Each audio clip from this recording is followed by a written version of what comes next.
संतोष देशमुख हत्याकांडानंतर पहिल्या दिवसापासून राज्यभर जे मोर्चे आणि आंदोलनं झाली त्या सभेतून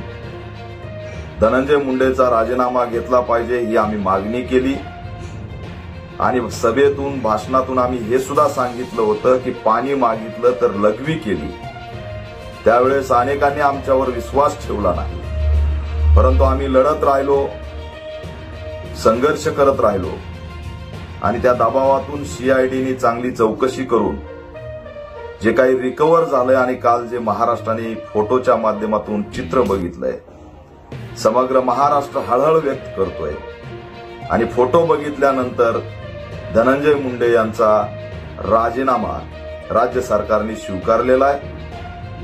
आता नैतिकतेने राजीनामा दिला असं म्हणता येत नाही, तर यांचा पडदा फास झाला म्हणून राजीनामा द्यावा लागला हे वास्तव आहे। मी तर अशी मागणी करतोय ऑल इंडिया पॅंथर सेनेच्या वतीने, पुण्याचं विक्रम गायकवाडचं प्रकरण असेल, परभणीचं सोमनाथ सूर्यवंशीचं प्रकरण असेल,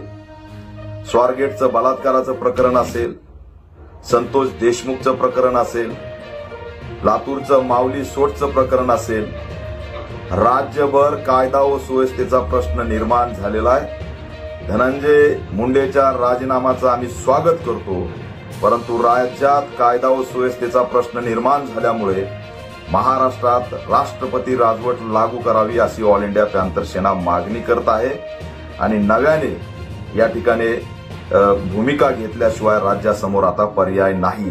कारण राज्यभर गुन्हेगारी, महिलांच्या असुरक्षितता असेल,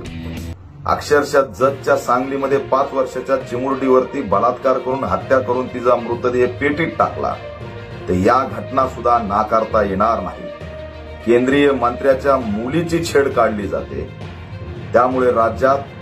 हे सरकार आता बरखास्त केलं पाहिजे आणि राष्ट्रपती राजवट लागू झाली पाहिजे अशी सुद्धा ऑल इंडिया पॅंथर सेना मागणी करते।